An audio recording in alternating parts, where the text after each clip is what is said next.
여러분에게 여러 차례 말씀드린 것처럼 지금 이 세상은 포스트 마더니즘 시대다. 모던 시대가 지나가고 그 이후에 이런 시대가 이제 다가왔다. 이 시대의 특징은 한마디로 이야기하면 절대적인 게 없다는 거예요. 절대적인 진리. 그래서 성경 말씀이 절대적이지 않다. 그 다음에 사람이 신이 되려고 노력을 하기 때문에 하나님을 다 부정을 합니다. 심지어 예수님을 믿는 사람들이 모였다고 하는 그런 교회 안에서도 종교 통합해야 되겠다고 WCC, WEA, 무슨 로잔대 등 수많은 돈을 들여가면서 정말 쓸데없는 이런 대규모 어느 면에서 종교 통합 이런 집회를 열고 있습니다. 천주교와 기독교의 구분이 사라지고 있어요. 여러분, 천주교는 기독교가 아니에요. 그래서 천주교에서 여기로 오면 개종을 하는 거예요. 여기서 천주교로 가면 개종을 하는 거예요. 종교를 바꾸는 거예요. 이거를 모르는 목사와 성도들이 수두룩합니다. 천주교는 기독교가 아니다. 근데 천주교와 기독교의 구분이 계속해서 사라지고 있어요. 이렇게 되면서 모든 종교에 구원이 있다고 하는 다원주의, 이런 것들이 계속해서 독보서처럼 번지고 있습니다. 제가 언젠가 한번 말씀드린 것처럼 할렐루야 교회 목사를 지내고 참 훌륭한 인격을 가진 김상복 목사, 세계복음연맹 WEA 총재를 지냈는데 이분이 하나님보다 더 높아진 것 같아요. 간덩이가 커졌다. 이런 게 우리가 그렇게 이야기할 수 있는데 뭐라고 주장을 하냐. 삼위일체 하나님을 믿습니다. 예수 그리스도의 완전한 신성과 완전한 인성을 믿습니다. 이 두 가지 대전제에 동의한다면 모두 다 기독교로 인정해야 된다. 여러분, 이거는 사람을 지옥 구덩이로 밀어넣는 위험한 말이에요. 위험한 말. 천주교도 다 하나님 삼일체 다 믿지. 그렇잖아요. 천주교도 예수님의 신성, 인성 다 믿어요. 그렇잖아요. 근데 천주교가 기독교냐? 절대 아닙니다, 여러분. 세상을 이끌고, 교회를 이끌고 나가야 될 공부도 세상에서 가장 많이 하고, 어느 면에서 권세도 가장 많이 누린 이런 사람들이 하나님의 양들을 도둑질해서 지금 딴 데로 지금 이끌고 있는 거예요. 이런 것들을 우리가 이제 보면서 교회를 맡아서 인도하는 이 목사가 정신을 똑바로 차리고 그리고 하나님께서 맡겨주신 책무를 수행을 해야 됩니다. 그 책무는 뭐냐? 이 포스트 마더니즘 이 시대에 자유주의, 그 다음에 신복음주의자들의 계략에 빠지지 않도록 성도들에게 경고를 줘야 된다. 성도들에게 경고를 줘야 됩니다. 유다 패망의 원인이 뭐냐? 경고를 줘야 될 제사장, 그 다음에 대언자들이 입을 열어서 짖지 못하는 개가 됐기 때문에 그래서 유다가 패망을 했다고 이사야서가 우리에게 이야기하고 있는 겁니다. 그래서 사도 바울이 자기가 그토록 사랑하던 에베소 교회, 그 에베소 교회에서 한 3년 정도 사역을 했거든요. 그러니까 말 그대로 동고동락을 한 거예요. 그렇게 길게 오랫동안 같이 했던 그런 교회가 없습니다. 그 교회 장로들 불러놓고 내가 이제 마지막으로 너에게 이야기한다. 다시는 나를 못 볼 거다. 그러면서 내가 간 이후에 교회 내부에서, 교회 외부에서 양들을 도둑질 하려고 하는 일이 때가 닥칠 텐데 너희 목사들이 정신 똑바로 차리고 양들을 간수하라는 이런 말씀을 사도행전 20장 27절에서 30절에 이제 주고 있어요. 그냥 포스트 마더니즘 시대는 그냥 한마디로 얘기하면 세상이 미친 시대다. 이렇게 생각하면 됩니다. 세상이 그냥 미쳐 돌아가는구나. 이렇게 생각하면 돼요. 퀴어 신학이라는 거 있잖아요. 퀴어 신학. 여기 한번 가서 보세요. 이게 10월 31일 한국에서 장로교 다음으로 크다고 하는 기독교 감리교 거기서 퀴어 신학은 이단 압도적인 결의를 했다. 그리고 이제 첫걸음을 뗐다. 이런 기사가 지금 나오고 있어요. 기독교 대한감리회가 퀴어 신학을 이단으로 결의했다. 그래서 10월 30일 오전 오전 35회 총회 2단 대책위원회가 퀴어 신학을 2단으로 규정해달라 이렇게 했고, 거기 총회에 참여석한 이제 대표들이 압도적인 지지, 이렇게 해서 이거를 이제 통과를 시켰다. 이런 내용의 이제 뉴스가 나오고 있습니다. 그 2단 대책위원장이 퀴어 신학을 2단으로 규정한 이유에 대해서 원래 퀴어, Q-U-E-R일까? 막 퀴어라고 하는 그 말 의미는 기묘하다, 괴상하다 그런 말인데 지금은 이 말이 동성애, 그 다음에 양성애, 그 다음에 트랜스젠더, 뭐 성소수자를 지칭해서 사용되는 그런 말로 바뀌었어요. 성경도 퀴어 성경이 있습니다, 여러분. 퀴어. 그러면서 이 사람들이 뭐라고 주장하냐? 소돔과 고모라가 왜 멸망했느냐? 동성애 때문에 멸망한 게 아니라 이방인을 학대하고 모욕해서 그래서 멸망했다. 이렇게 이제 주장을 하고 나오미하고 그 다음에 룻이 나오잖아요. 시어머니하고 며느리가 이게 레즈비안이라는 거야, 둘이.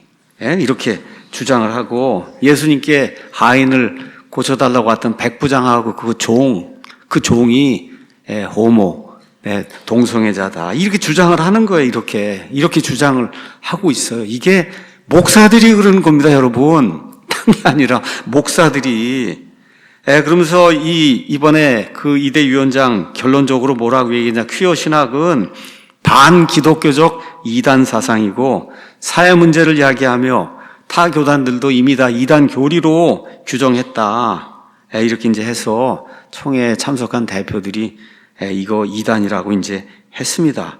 거기 이제 김찬호 감독이라는 사람이 이런 이야기를 했어요. 퀴어 신학은 삼위일체 하나님을 다자 성교의 형상이라고 얘기하는 거예요. 삼위일체에게 다자 성교하는 그런 존재고 예수님이 개이고 성령 하나님은 남녀 불문하는 동성애 허용으로 보고 삼위일체를 훼손한다. 이게 목사들이 이러는 거예요. 신학교에서. 얼마나 답답합니까, 이게. 그래서 퀴어 신학의 대부라고 불리는 제닝스라고 한 사람은 우리 사무엘기에 가면은 다윗과 요나단이 있잖아요. 둘이 게이다. 이렇게 얘기하고, 그래서 삼위일체 하나님을 모독하는 이 퀴어 신학을 반드시 이단으로 정죄해야 된다. 이렇게 해갖고 이번 10월 31일에 기독교 대한감리회 여기서 이제 동성애의 퀴어 신학을 이단으로 이제 정죄를 했어요. 왜 이런 일이 생겼냐? 이 그림 가서 이제 보시면은 2024년 퀴어 축제 축복 감리교 목회자 6인이 교단에서 이제 고발당했다. 이 이야기는 뭐냐 하면은 2024년 서울에서 이제 퀴어 문화축제가 열렸는데 감리교 목사 6명이 그 참석해갖고 이 동성애 이게 옳다고 하나님의 축복을 내려야 된다고 그래서 축복을 한 거예요. 축복을. 그래서 이제 이 일을 처리한 그 김찬호 감독이라고 하는 말이 한숨도 제가 잠을 못 잤습니다. 목회자 6명을 처리해야 되는 문제이지만 동성애 문제를 정리해야 하는 것이 우리 사명이기 때문에 마음이 무겁고 힘들다. 또 다 알고 지내던 이런 분들이 퀴어 축제에서 삼위일체 이름으로 축복식을 하나님의 이름으로 이렇게 거행했는데 이 일은 원래 이동환이라고 하는 목사가 있어요. 2019년에 부평에서 퀴어 축제할 때 처음으로 축복식을 했는데 그 이후로 또 늘어나서 지금 6명이 2024년에 또 축복을 한 거예요. 이렇기 때문에 이번에 우리가 이단으로 이거 규정할 수밖에 없다. 이렇게 이제 이야기를 하면서 이제 첫걸음을 떼었다. 이렇게 얘기해요. 지금 감리교 내에서 이런 문제가 발생한 게 감리교 다원주의, 예수님 말고도 구원받는다. 이게 제가 대학교 들어갈 때부터 그래서 이게 40년 된 거예요. 이 40년 이상. 너무나 당연한 것을 이제는 결의를 해야 되는 시대가 된 거예요. 이게 포스트 마더니즘 시대예요. 제가 여러분에게 세상 돌아가는 것을 이렇게 보여드리는 겁니다. 요새 미국의 성도들이 이렇게 이제 설문조사를 했어요. 그랬더니 목사가 가능하면 사회 문제, 이 기독교와 관련된 그런 사회 문제에 대해서 설명해 주는 것이 필요하다. 이게 80%. 그냥 단순하게 교회 와서 예배 드리고 이렇게 하는 걸로는 세상 돌아가는 걸 알 수가 없으니까. 그러니까 옳고 그른 거를 옳은 건 옳다고 하고 그런 건 그르다고 하고 이걸 알려주기 원합니다 하고 80% 성도들이 이렇게 이제 지지한다는 그런 그 결과가 이제 나왔거든요. 그래서 이런 저런 일들이 세상에서 곳곳에서 지금 일어나고 있는 거예요. 말 그대로 세상이 미쳐 돌아가는 이러한 때에 우린 그래도 나이가 좀 들어서 괜찮아요. 여기 아이들 10살, 20살, 30살 이런 아이들 있잖아요. 이게 얼마나 위험한 시대가 될 건가. 바울의 표현에 따르면 앞으로 perilous times, 위험한 때가 온다. 지금 위험한 때입니다, 여러분. 이렇기 때문에 목사가 경고의 말을 줄 수밖에 없어요. 그 다음 거 이제 가서 보니까 이거 결의했던 그 김찬호 감독의 중부연회. 그래서 뭐 연회가 많더라고요, 기독 감리교회. 2023년 4월에 우리는 NCC 탈퇴합니다. WCC 탈퇴합니다. 그래서 찬성이 436, 반대가 37. 그래도 반대가 있는 거예요, 이게 목사라고 그러고 지금 있어요. 반대를. WCC 탈퇴하겠다 그러면 다 100% 찬성을 해야지. 그래도 압도적으로 이제 해서 감리교회 연회가 여러 개가 있거든요. 그 연회 중에 하나 기독교 감리의 중부연회가 우리는 WCC 탈퇴하겠습니다. 너무나 귀중한 이런 발표를 한 거예요. 지금 미국의 연합감리교 이런 데는 그냥 동성애 판입니다, 여러분. 동성애 판. 그러면 이거 감리교를 누가 세웠냐? 제가 감리교 출신이에요. 저희 아버지가 감리교 장로를 했고, 뼈가 감리교에서 굵었습니다. 존 웨슬리가 세웠어요. 존 웨슬리가 와서 저런 거, 이런 걸 뭘 규정할 필요가 있어, 이게. 그렇죠. 이거 죄악이고 하나님 원치 않는 건데 거론할 대상이 안 되는 거를 지금 거론을 해갖고 그래서 뉴스에 저렇게 해갖고 저렇게 내는 이런 시대가 됐으니 저 밖에 있는 믿지 않는 사람들이 보면 이 사람들 뭐 하는 거예요? 그 믿는 사람들이 무슨 퀴어 신학 이런 걸 가지고 지금 뭐 죄다 아니다. 그럼 여태까지 그럼 죄가 아니라 그랬어? 이렇게 얘기할 거 아닙니까? 그렇잖아요. 이렇게 돌아가는 시대가 돼서 이제 교회라고 해서 교회가 아닙니다, 이게. 그래서 제대로 판단해야 돼. 그래서 이제 금요일 날 제가 이야기한 것처럼 목사가 동성애, 낙태, 공산주의, 그렇죠. 트랜스젠더, 이런 거에 대해서 한마디 말도 못하고, 그리고 그런 거 지지하는 쪽 정당, 여기 투표하라고 하거나 암묵적으로 이러면 뛰쳐나와야 살아요, 여러분. 뛰쳐나와야 사는 겁니다. 그런 교회에 있으면 살 수가 없어요. 그 얘기했더니 제 처가 우리 교회라는 말이냐. 왜 말을 그렇게 듣느냐. 그래서 제가 항상 문제가 있어요. 우리 교회라는 말이 아니에요. 뛰쳐나와서 근처에 그렇지 않은 교회에 가시라는 거예요. 그래야 여러분의 영혼이 살고 여러분 아이들의 영혼이 살 수가 있습니다. 그래서 제가 미국 가기 전에 한 4주에 걸쳐서 only one way, 하나님께 가는 길은 오직 한 길밖에 없다. 그 이제 설교를 했습니다. 한 하나님, 한 구원자, 한 진리. 그다음 오늘은 한 백성에 대해서 이야기하려고요. 한 백성. 하나님에게는 여러 백성이 있지 않아요. 흑인이든 백인이든 우리 아시아 사람이든 남녀노소, 그렇죠? 이런 거 상관없이 하나님에게는 오직 한 백성이 있는 거예요. 한 백성.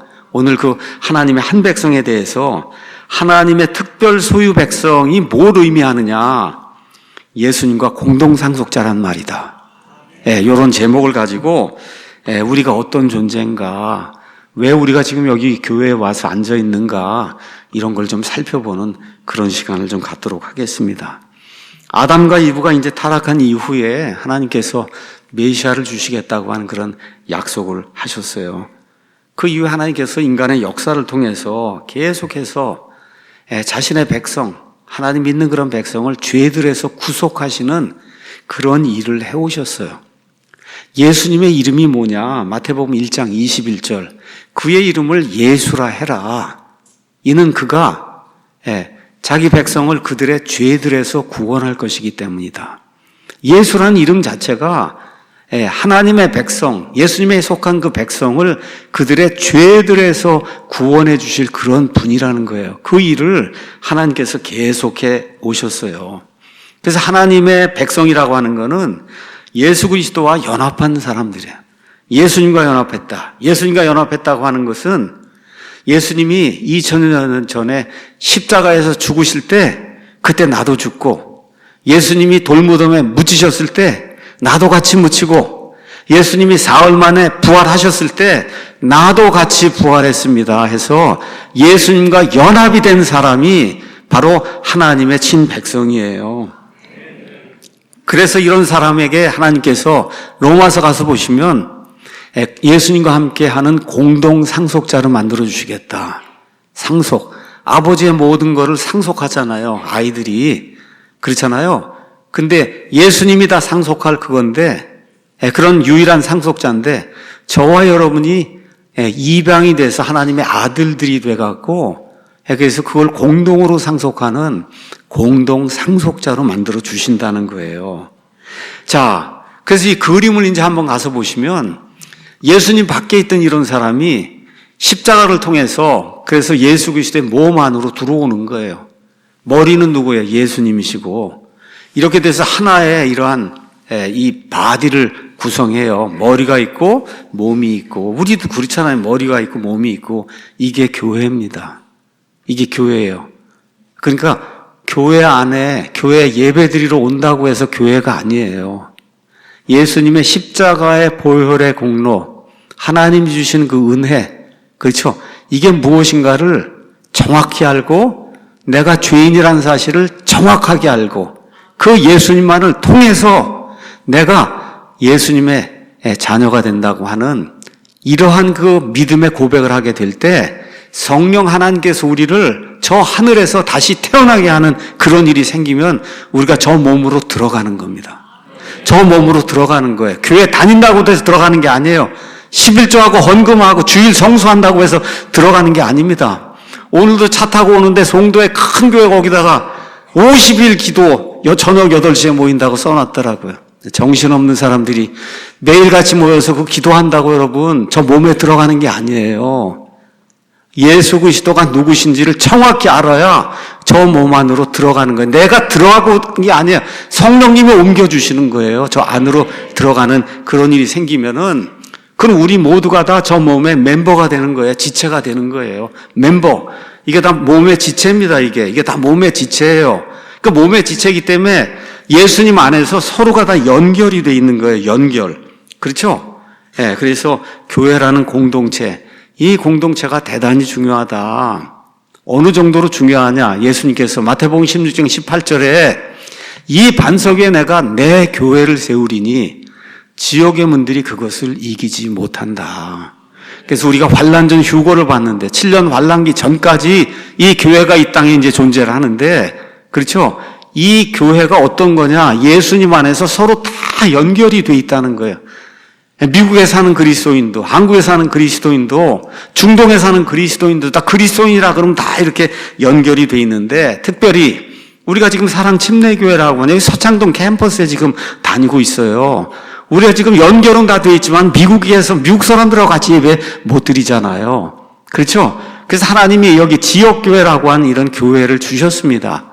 그래서 멀리 청주에서도 오고 천안에서도 오고 그렇죠? 멀리 통영에서도 오고 그냥 주일마다 오는 거예요. 왜 그래요? 이게 지역 공동체, 교회 공동체로 하나님이 만들어 주셨기 때문에.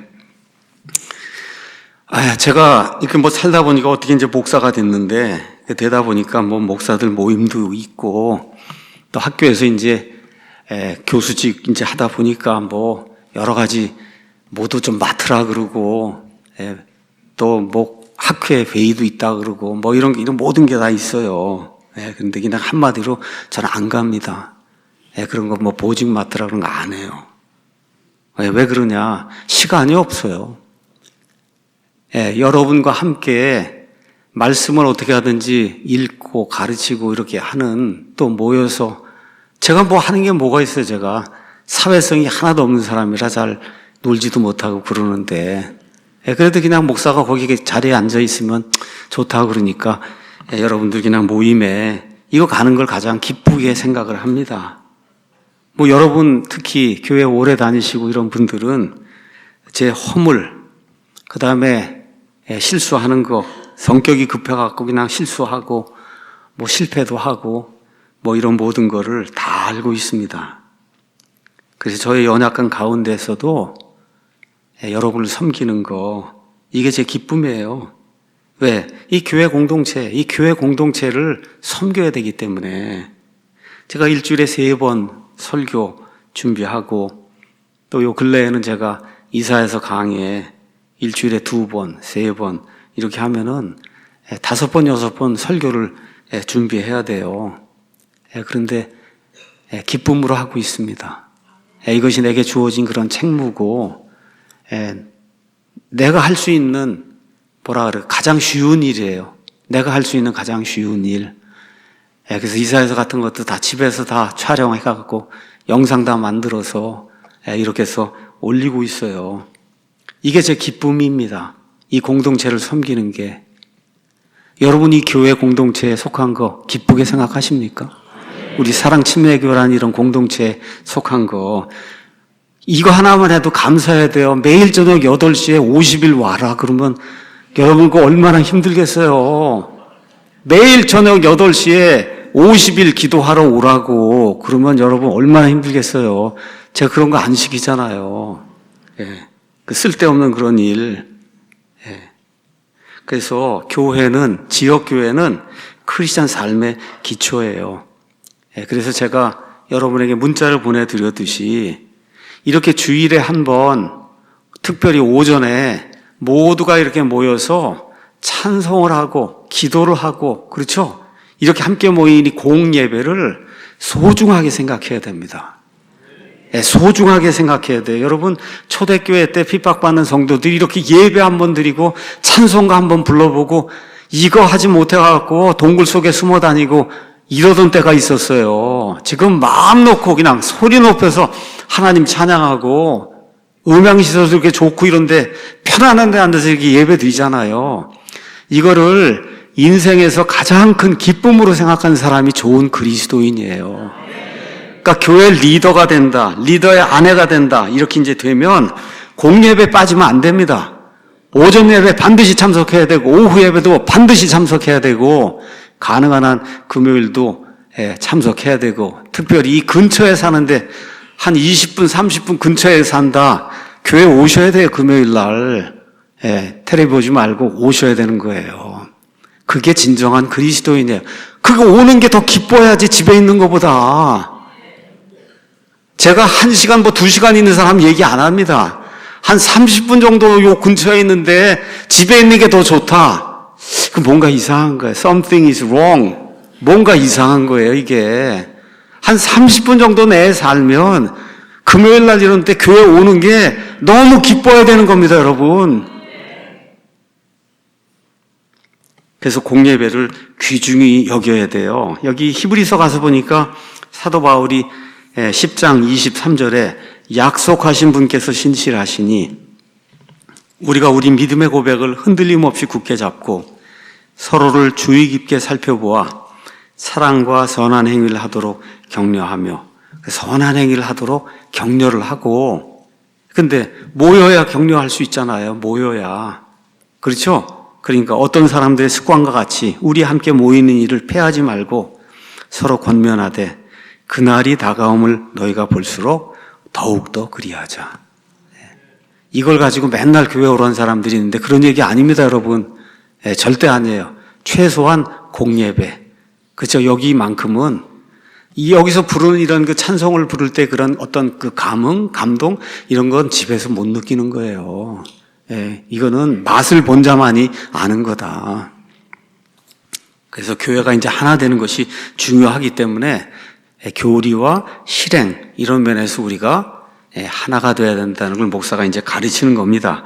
자, 오늘 우리가 이제 베드로전서를 읽었는데 베드로전서 1장 1절 가서 보면 예수 그리스도의 사도 베드로는 본도와 갈라디아와 갑바도기아와 아시아와 비두니아에 두루 흩어진 나그네들에게 이 편지를 보낸다. 지금으로 얘기하면 터키에 살고 있었어요. 이 유대인들 그다음에 이방인들 가운데 구원받은 하나님의 백성들이 지금 다 흩어져 나가갖고 지금 터키 지방에 지금 머무르고 있는 거예요. 어떻게 머무르고 있냐? 나그네로 머무른다. 나그네. 나그네라고 하는 그런 말 거기 영어로 가서 보시면 스트레인저라 그랬어요. 스트레인저. 이게 무슨 뜻이냐? 2등 시민으로 산다는 거예요. 거기 원래 주민들이 있잖아요. 그렇죠? 이 사람들이 봤을 때 낯선 자라는 거예요. 낯선 자. 이 사람들하고 융화가 안 되는 거예요. 왜? 믿음 때문에. 융화가 안 되는 거예요. 다 우상숭배하는데 그 우상숭배하는 사람들 가운데서 이상한 사람들이 들어와 지금 사니까 이 사람들이 이들을 2등 시민으로 이렇게 취급하는 이러한 그 시점에 지금 베드로가 이들에게 편지를 보낸 거예요. 여러분이 여기 베드로전서 그 설명하는 데 가서 보면 기록 시기가 대략 65년경이다. 65년. 65년이면 대충 언제쯤이냐? 네로가 다스리던 때예요. 네로가 64년 7월에 로마에 화재가 발생해서 그냥 로마가 폭삭 망하게 됐거든요. 그거를 누구한테 다 뒤집어 씌웠냐? 그리스도인들에게 뒤집어 씌워갖고 그래서 그냥 아주 전 국에 깔려있는 로마 제국에 깔려있는 그리스도인들이 극심한 핍박을 당하는 이런 시점에 하나님의 종 베드로가 널리 이 터키 지방에 널리 여러 곳에 흩어져 있는 유대인 이방인 가운데 구원받은 이런 사람들에게 지금 이 편지를 지금 쓰고 있는 거예요. 자, 이거 쓰면서 베드로가 해줄 수 있는 말이 없어요. 내가 너에게 무슨 돈을 주겠냐? 내가 너에게 무슨 자동차를 주겠냐? 집을 주겠냐? 내가 해줄 수 있는 이 한 가지가 있다는 거예요. 그것은 뭐냐? 너희의 신분이 무엇인가를 내가 너희에게 분명히 오늘 알려주겠다. 너희가 어떤 사람인가? 그렇죠? 그 말씀이 오늘 읽은 베드로전서 2장 9절 10절에 있는 거예요. 너희는 선정된 세대요. 그렇죠? 왕가의 제사장이요. 거룩한 민족이요. 특별 소유 백성이다. 여러분과 제가 선정된 사람들이고, 그렇죠? 왕가의 제사장이고, 거룩한 민족이고, 그 다음에 특별 소유 백성이고, 그 다음에 10절 가서 보니까 하나님의 백성이다. 지금 베드로가 이 소망에 지금 편지를 보낸 그 이유 아시겠죠? 극도의 핍박 가운데 지금 살고 있는데 이들에게 줄 수 있는 그 유일한 그런 소망의 메시지는 하나님이 우리와 함께 하시고 그래서 너희가 이런 핍박 가운데 살지만 하나님의 한 백성이다. 하나님의 한 백성. 여러 백성이 있잖아. 하나님께 한 백성밖에 없어요. 이거를 내가 너희에게 분명히 알려준다 하고 이 글을 이제 쓴 겁니다. 그래서 이 말씀은 원래 출애굽기 19장에 있는 말씀을 베드로가 언으면서 인용을 한 겁니다. 자, 드디어 이제 이집트를 떠나서 그래서 이제 가나안으로 가기 전에 지금 시내산에 이제 머무르는 가운데 율법을 받으려고 하는 그런 시점에 하나님께서 너희가 내 언약 백성이 되기를 원하느냐 원치 않느냐 하나님은 물어보고 하시는 거예요. 원치 않으면 그럼 그만둬라. 그래서 지금 하나님이 물어보는 겁니다. 언약 백성이 되겠느냐 안 되겠느냐 그걸 이제 묻는 그런 대목이 여기 이제 18장 19장에 이제 나오는데 여기 가서 보니까 4절에 내가 이집트 사람들에게 무슨 일을 하였는지 어떻게 너희를 독수리 날개들을 실어 내게 데려왔는지 너희가 봤다. 홍해를 건너고 파라오의 이 손아귀에서 벗어나고 이런 모든 거 이집트 사람들의 손에서 모든 보석을 다 취하고 이런 게 다 보지 않았냐. 그러므로 이제 너희가 참으로 내 목소리에 순종하고 내 언약을 지키면 너희는 내게 모든 백성들보다 뛰어난 특별 소유 보물이 되리니 이는 온 땅이 내 것이기 때문이라. 하나님께서 이스라엘 백성이 그 말씀을 주셨어요. 또 너희는 내게 제사장 왕국이 되며 거룩한 민족이 되리라. 가서 이스라엘 백성에게 너희 그렇게 되고 싶은지 안 되고 싶은지 그건 물어보고 나한테 답을 달라고 하나님 말씀하시니까 그 백성들이 너무 좋잖아요. 그렇죠? 그러니까 좋습니다. 그러고 해서 모세를 보냈잖아요. 그래서 모세가 이제 시케명의 말씀을 이제 받아오거든요. 이 말씀을 지금 베드로가 인용을 지금 하고 있는 거예요.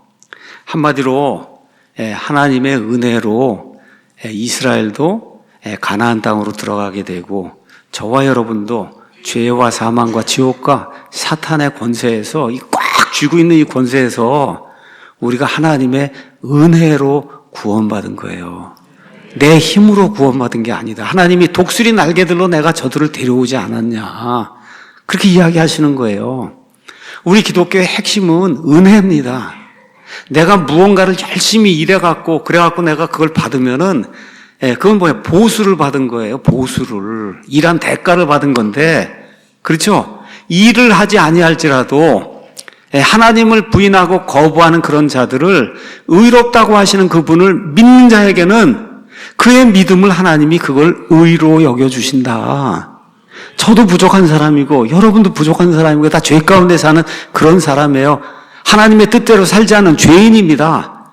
근데 그 죄인을 의롭다 하시는 그 하나님을 믿으면은 그 믿음을 하나님이 의로 여겨주신다. 그렇죠? 그래서 하나님의 백성으로 삼아 주신다는 거예요. 그래서 이런 사람들이 해야 될 일이 베드로전서 2장 11절, 12절에 나와 있어요. 11절은 해서는 안 되는 거, 12절은 반드시 해야 되는 거. 해서 안 되는 건 뭐냐? 극진히 사랑하는 자들아, 내가 나그네와 순례자인 너에게 간청하노니 혼을 대적하여 싸우는 육체의 정욕들을 삼가야 된다. 육체의 정욕들을 삼가야 된다. 이게 그러니까 해서는 안 되는 거예요. 두 번째 해야 되는 거. 이방인들 가운데서 너의 행실을 정직하게 해야 된다.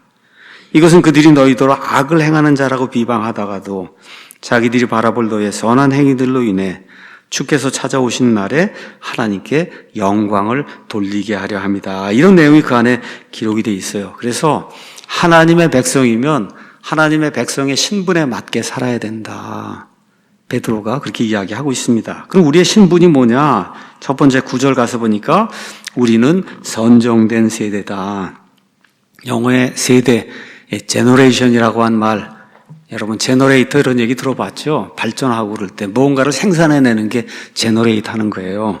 그러니까 하나님이 특별히 선정해서 만들어 놓은 그런 자들이다, 이런 뜻입니다. 하나님이 특별히 선정을 해서 생산해 놓은 그런 자들이에요. 그래서 여러분이 성경 가서 마태복음 1장 1절 가서 보면 아브라함의 자손이시오 다윗의 자손이신 예수 그리스도의 세대에 대한 책이다, 그렇게 나오잖아요. 예수님이 우리를 생산했어요. 예수님이 우리를, 아버지 어머니가 우리를 생산했잖아요. 이 육신의 몸을 갖도록. 그것처럼 예수 그리스도께서 우리를 생산해냈어요. 그래서 우리는 누구냐? 예수 그리스도의 세대에 속한 자들이에요. 예수 그리스도의 세대. 근데 그걸 하나님이 특별히 선정을 했다, 그렇게 지금 이야기하고 있는 거예요. 선정이 됐단 말은 세상으로부터 구별된, 세상에 수많은 사람들이 있는데 하나님이 이 사람들을 딱 선정을 했다는 거. 우리 야구팀도 있으면 어디 야구하러 가자 그러면 어떻게 9명만 선발해야 될 거 아닙니까? 축구는 11명만 선정을 해야 되고, 그 많이 있지만, 그렇죠? 그렇게 선정을 했다는 거예요. 그 많은 세상의 사람들 가운데 우리를 선정을 하셨다는 거예요. 자, 공통된 어떤 그 민족이라 선정한 게 아니에요. 유대인도 될 수 있고, 이방인도 될 수 있고, 미국 사람이든 한국 사람이든 뭐 중동 사람이든 아프리카 사람이든 다 누구나 성전된 그와 같은 백성이 될 수 있어요. 말이나 문화가 다 같아야만 되는 거 아닙니다. 하나님의 선택, 그 다음에 예수 그리스도와의 믿음의 그 연합, 예수님과 하나가 된 거. 그래서 우리가 침례를 줄 때 어떻게, 뭐가 되나? 예수님과 연합이 되는 거예요. 예수님이 죽으시고 묻히시고 일어나신 것처럼 나도 죽었다가 묻혔다가 일어났으면 이 연합이 되는 이 과정을 통해서 우리가 세상과 구별된 그런 사람이 되는 거예요. 이 선택은 여기 가서 보면 베드로전서 1장 2절에 하나님 아버지의 미리 하심에 따라 성령의 거룩히 구별하심을 통해 순종함과 예수 그리스도의 핏부림에 이르도록 선택받은 거예요. 그러니까 하나님이 무조건 넌 지옥이다, 넌 무조건 천국이다, 이런 선택이 아니라 하나님 앞에서 미리 내다보시고 저 사람이 예수 그리스도를 구원자를 영접할 걸 아시고 그 사람을 선택을 하시는 거예요. 이와 같은 그 선택에 따라서 저와 여러분이 세상과 구별된 이런 사람이 이제 된 겁니다. 자, 이 베드로가 지금 엄청난 박해 속에 살고 있는 이 사람들에게 위로를 지금 주고 있는데, 제가 오늘 아까 감리교 이런 거 다 보여줬잖아요. 제가 지난 몇 시간 동안 세상이 얼마나 악하게 변하고 있는가 이런 것들을 보여줬잖아요. 그러니까 어느 면에서 베드로 당시 사람들은 육신적으로 힘들었을 거예요. 가난하고, 그렇죠, 먹을 것도 없고 직장도 얻지 못하고 이런 면에서 굉장히 힘들었을 거예요. 지금은 그런 건 해결이 됐는데 눈에 보이는 모든 게, 그렇죠, 우리의 가치와 다른 게, 그런 게 보이는 거예요. 그냥 눈만 뜨면 나가면 그냥 우리 가치하고 완전히 다른 것들. 아이들 학교 가면 그냥 욕부터 해서 아침부터 끝까지 그냥 그러고 와야 되잖아, 애들이. 예, 우리의 가치하고 완전히 다른 그런 일이 생기니까 영적으로 괴로운 거예요, 영적으로.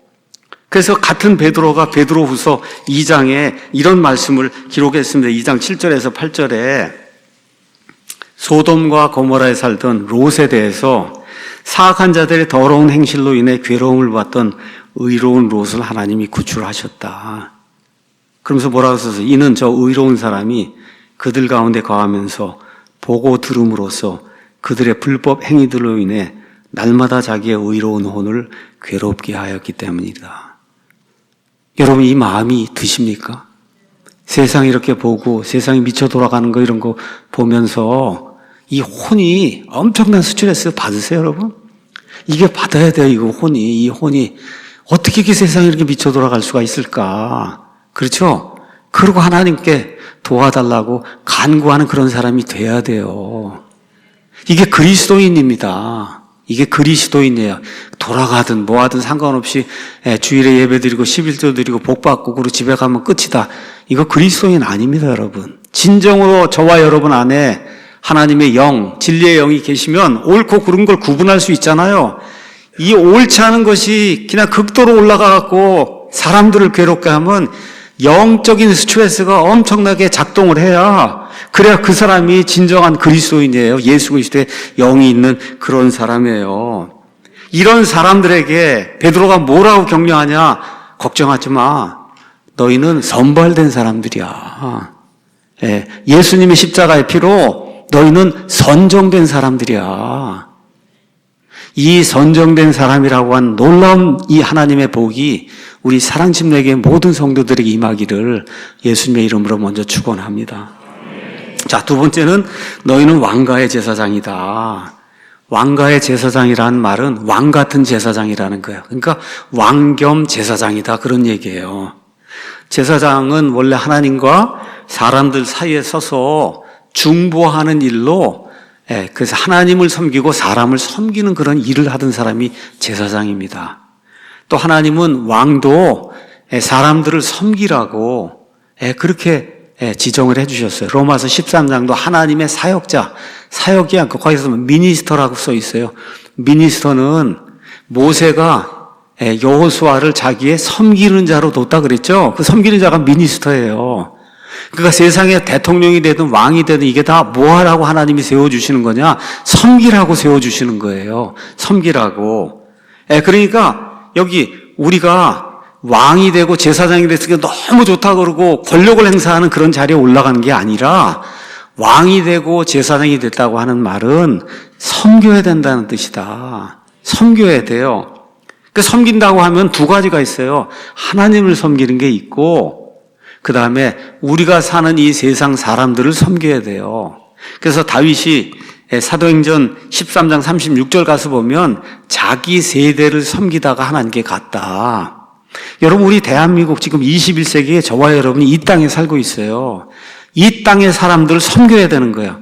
섬긴다 그래서 무슨 종로로 타라는 얘기 아니라 옳고 그른 거를 구분해주고 이것이 옳은 길이니까 하나님의 진리로 돌아서야 된다고 가르치고 알려주고 돌이키도록 하는 게 섬기는 거예요. 돈 주는 게 섬기는 게 아닙니다, 여러분. 이 교회가 무슨 봉사기관이 아니에요.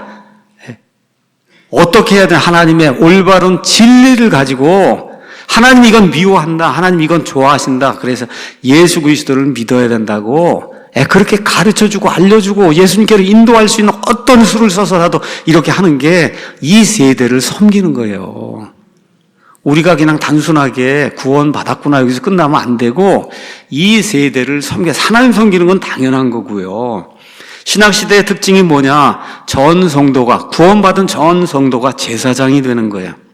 그러니까 모든 성도가 목사나 신부나 이런 거 통하지 않고 하나님께 직접 나가서, 그렇죠? 하나님과 직통으로 이야기할 수 있는 거예요. 그래서 왕이 되고 제사장이 됐다 하면 임무가 주어집니다. 임무는 뭐냐? 전력을 다해서 자기에게 맡겨있는 자들의 안녕과 복지를 위해 힘써야 되는 거예요. 그래서 목사도 마찬가지로 어떻게 하다 보니까 제가 사랑침례교회 목사가 됐어요. 전력을 다해서 하나님이 내게 맡겨주신 이 양들을 섬기기 위해서 최선을 다해야 되는 겁니다. 집사도 마찬가지고, 지역 인도자도 마찬가지고, 교사도 마찬가지고, 뭐 주방봉사든 뭐 서점이든, 우리 교회에서 섬기는 그런 모든 일을 할 때 전력을 다해서, 그렇죠? 예, 하나님 맡겨주신 일을 내가 감당을 하려고 노력해야 된다. 이렇게 노력할 때 놀라운 일이 발생해요. 뭐가 발생하는지 아세요?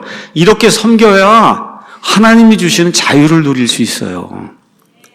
이게 놀라운 거예요, 여러분. 섬기는 건 주로 종이 하는 거잖아요. 그렇죠?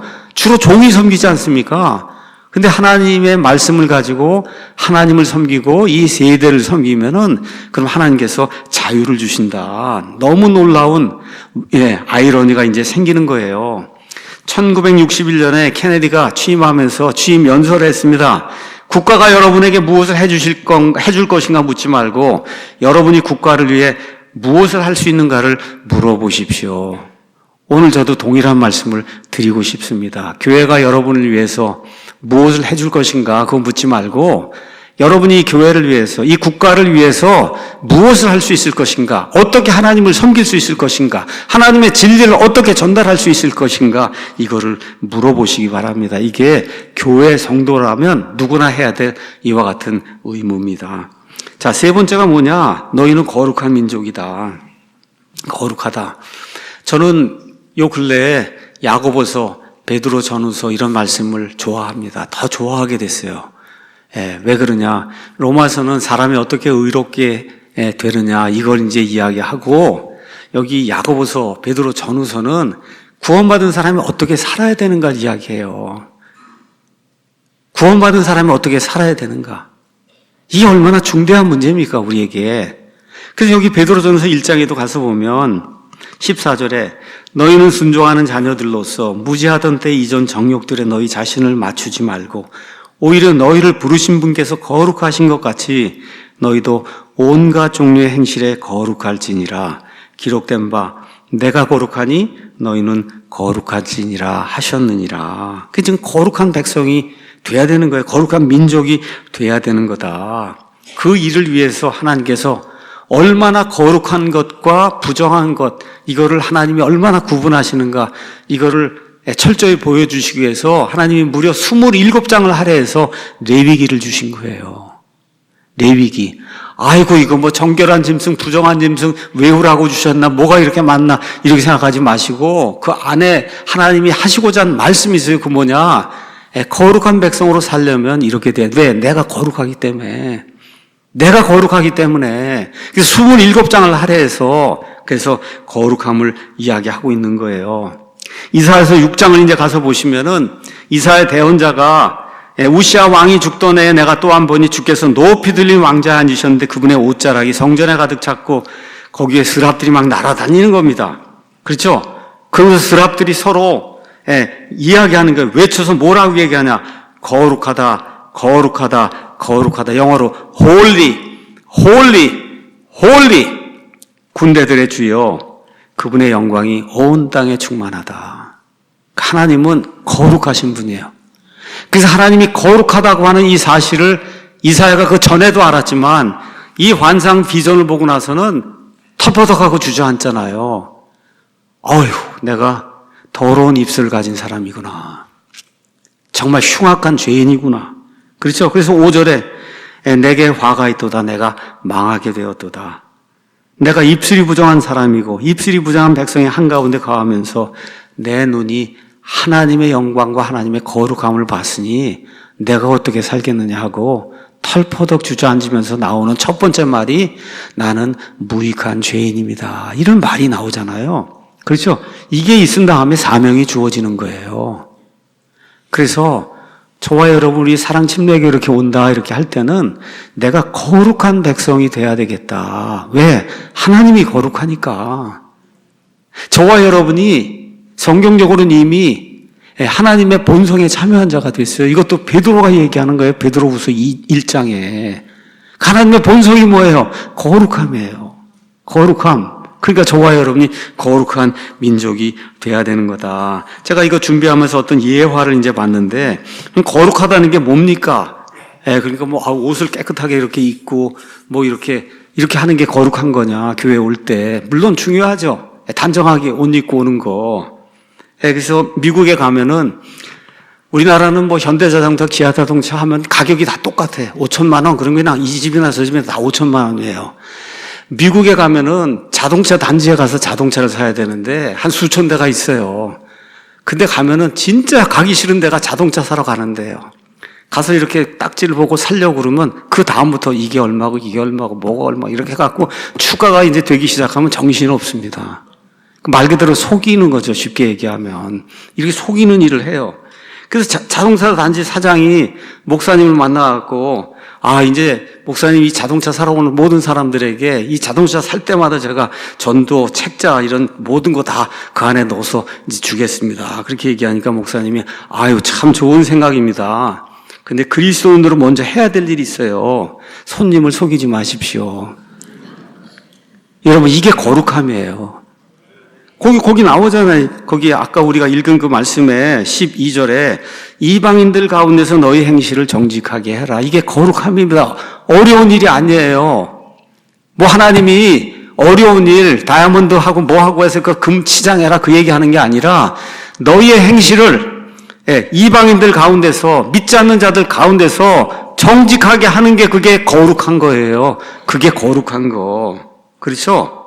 그래서 이게 거룩함을 추구하는 그런 교회예요. 교회에 맨날 철야기도 하러 오라 그러고 뒤로 쓰러뜨리고 뭘 부어준다 그러고 이거는 하나님의 교회 아닙니다. 속히 떠나야 살 수가 있어요. 집안 생활, 직장 생활, 부부 관계, 부모 자식 관계, 성도들과의 관계 이런 모든 거 성실하게, 진실하게, 그렇죠? 정직하게 이렇게 하는 게 그게 거룩한 백성이에요. 자, 그 다음에 마지막으로 너희는 특별 소유 백성이다. 특별 보물이란 뜻이야. 너희는 하나님의 특별 보물이다.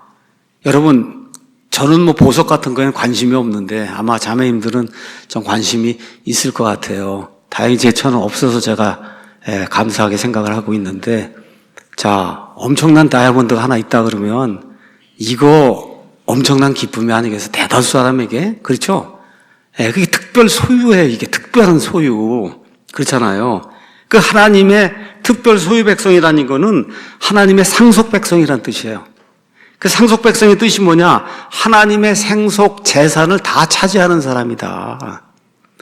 지금 일론 머스크가 뭐 화성에 가서 기지를 짓고 사람들 다 이주해서 거기서 뭐 한다고 그러는데 그런 게 아니에요. 이제 이 온 우주 공간 전체를 여러분과 제가 왕과 제사장을 다스리는 그런 때가 오게 됩니다. 그래서 하나님의 상속 재산이에요. 넌 이거 하나 차지해라 그러고 엄청난 규모를 하나님이 주실 거란 말이에요. 이런 상속 재산을.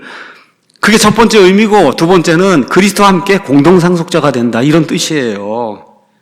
그러니까 무슨 얘기냐 하면 우리 자체가 하나님이 대대로, 원래 이게 사람의 말이기 때문에 어쩔 수 없어요. 여러분, 상속재산이라는 게 뭐야? 아버지가 아들에게 주고, 아들이 죽으면 또 주고, 또 주고, 또 주고 해서 쭉 이어지는 게 그게 상속재산이잖아요. 하나님은 사실은 상속할 그런 게 없어요. 하나님은 죽거나 그런 게 아니니까. 근데 사람이 이해할 수 있도록 상속재산이란 말을 쓴 거예요. 그건 대대로 이어지는 거다. 가보다 그런 뜻입니다. 그래서 구속사역을 통해 하나님께서 우리를 아들, 딸로 삼아갖고 영원히 자기의 소유물로 삼으셨다는 거예요. 하나님이 내 소유야 너는 그렇게 세웠다는 거예요. 우리를 하나님이 너는 영원토록 내 거야 이렇게 세워줬다는 그런 뜻이에요. 그러니까 우리의 구원이 영원토록 안전한 거예요. 구원을 어떻게 잃어버릴 수가. 하나님 내 거라 그랬는데 어느 날 말 안 들었다가 하나님 내팽개치고 그런 하나님은 아닙니다. 그래서 영원히 구원이 유지가 되는 거예요. 다시 말해 하나님이 넌 내 거야. 그 얘기는 뭐야? 나는 너를 좋아해. 너는 내 기쁨이야. 그런 뜻이에요. 너는 내 기쁨이야. 그런 뜻입니다. 요한복음 17장 가서 보면 예수님께서 마지막 기도하시는데 17장 23절에 아주 의미심장한 말이 들어 있습니다. 내가 그들 안에 있고 아버지께서 내 안에 계시나니 이것은 그들이 하나로 완전해지게 하려 함이며 아버지께서 나를 보내신 것과, 잘 들으세요 이제부터, 아버지께서 나를 사랑하신 것 같이 그들도 사랑하신 것을 세상이 알게 하려 합니다. 아버지께서 예수님을 사랑하신 것과 동일하게 누구도 사랑해요? 구원받은 자들도 사랑한다는 거예요.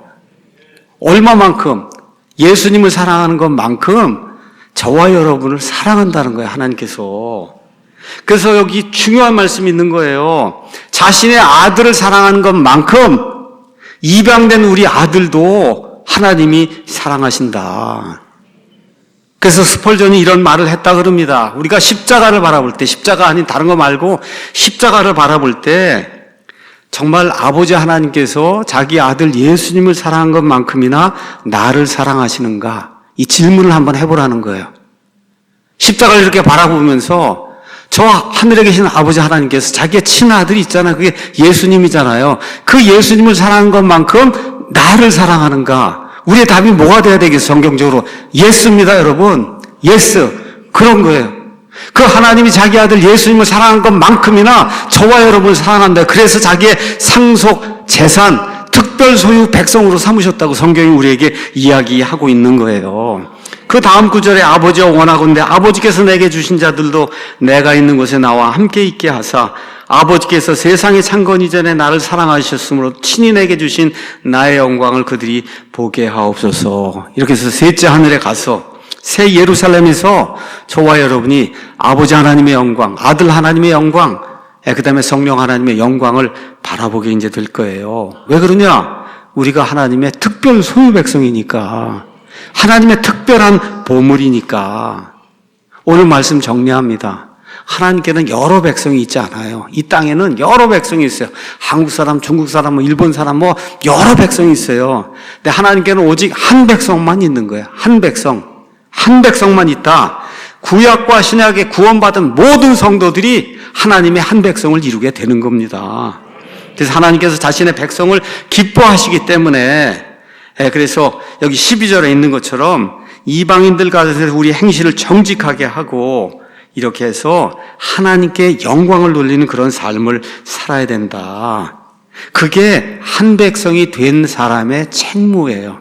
그러니까 한 백성이 됐다 그러니까 하늘나라에 한 자리에 있거나 이것만 기뻐하시면 안 되고 이 땅에 사는 동안에 이방인들 가운데서 우리의 행실을 정직하게 해서 그렇게 해서 어떻게 돼요? 하나님께서 영광을 받으시게. 아, 저 사람들 믿는 사람들이지 뭔가 다르구나. 그렇죠. 구별된 사람들이구나. 그렇죠. 세상 문화와 다르게 사는 사람들이구나. 아이들도 그런 식으로 제대로 가르치는구나. 이 교회가 그런 교회구나. 딱 교회 들어와 보니까 예배 드리는 게 딴 데랑 완전히 다르구나. 그렇죠. 이게 느껴져야 되는 거예요. 다시 한번 이 말씀. 너희는 선정된 세대요. 왕가의 제사장이요. 거룩한 민족이요. 특별 소유 백성이다. 우리가 하나님이 선발한 선정된 그런 사람들이고 왕 같은 제사장이고 거룩한 민족이고 하나님의 기쁨이 되는 특별 소유 백성이다. 그래서 21세기 지금 어려운 시대에 우리가 살고 있거든요. 이때마다 늘 이 말씀을 기억하고 세상이 아무리 악해도 그저 나는 하나님이 선정한 사람이야. 그저 난 왕 같은 제사장이야. 거룩하게 사는 사람이야. 하나님의 특별 소유 백성이야. 하나님의 기쁨이야 나는 영원 무궁토록. 이거 늘 생각하며 하나님의 위로를 받는 저와 여러분이 되기를 예수님의 이름으로 축원합니다.